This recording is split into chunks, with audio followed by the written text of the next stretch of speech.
Welcome, dear viewers, to the Mental Vortex, the channel where we explore the fascinating world of psychology and delve deep into the human mind. Today we are embarking on a thrilling journey to unravel the mysteries of psychology of persuasion. As a psychologist and a lifelong enthusiast of understanding the human mind, I couldn't be more thrilled to start this channel and share my passion with all of you. So if you're curious about the workings of the human psyche and the fascinating art of persuasion, you've come to the right place. In this inaugural episode, we'll explore some intriguing psychological theories on persuasion and how it influences our thoughts and behaviors. The first theory we're diving into is the fascinating world of Elaboration Likelihood Model developed by the renowned psychologist Richard Patty. So grab your notebooks and let's get started. Before we dive into the details, let's begin with a quick overview of the Elaboration Likelihood Model. In simple terms, the ELM is a framework that explains how people process persuasive messages and make decisions based on the level of involvement or motivation. It emphasizes two routes of information processing, the central route and the peripheral route. The central route involves a high level of cognitive processing where individuals carefully analyze the message, consider the arguments, and critically evaluate the information presented to them. On the other hand, the peripheral route relies on superficial cues such as celebrity endorsements, attractive visuals, or emotional appeals without deeply engaging with the message itself. Now, let's break down these two routes and explore how they impact our decision-making process. The central route is activated when individuals are motivated and have the ability to process the information thoroughly. In this route, people pay close attention to the content, scrutinize the evidence, and evaluate the logical reasoning behind the message. They are more likely to engage in active thinking, questioning the message, and form their own opinions. On the other hand, the peripheral route comes into play when people are less motivated or lack the ability to process information deeply. In this case, individuals are more susceptible to peripheral cues such as the credibility of the source, the likability of the speaker, or the attractiveness of the visuals.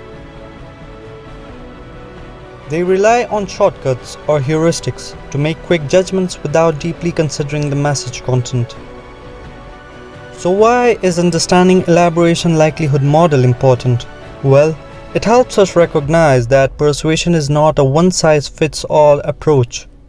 By understanding which route people are more likely to take, we can tailor our messages accordingly and increase the chances of effectively persuading our audience.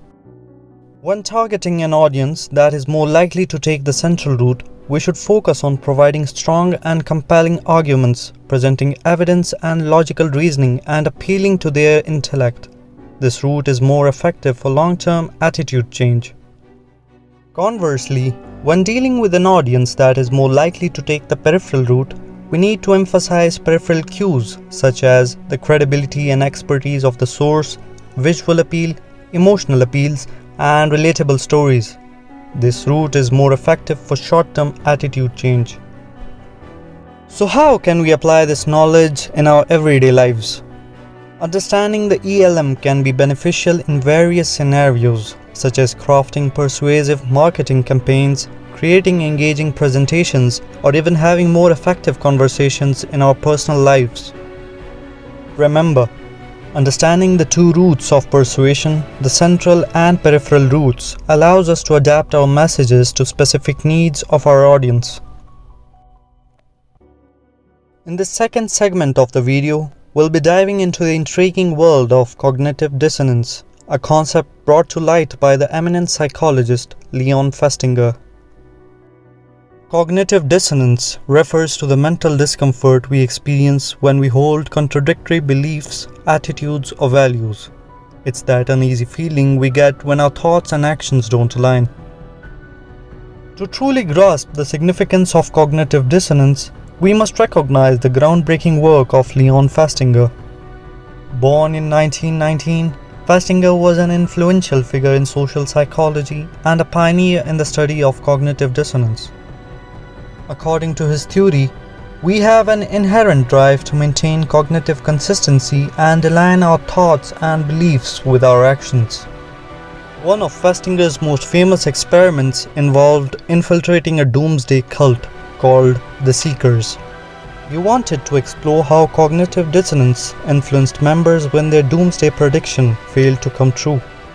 Festinger found that when the prophesied apocalypse didn't occur, instead of abandoning their beliefs, the cult members experienced heightened cognitive dissonance.